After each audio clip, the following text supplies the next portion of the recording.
Jamie from Shanti and I wanted to share with you a tip on working with our Lighten Up essence. So I like to work with this essence whenever I notice a space is becoming kind of heavy, or even if I'm feeling heavy.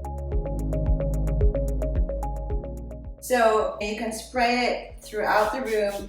Typically I would say 5 to 7 sprays is enough if it's like a small office space or like around your office chair, or if it's a communal space that people are sharing, you may want to use a little bit more. I have also seen this spray work really well in like healing centers, in like yoga classrooms, just even in the regular classroom, right?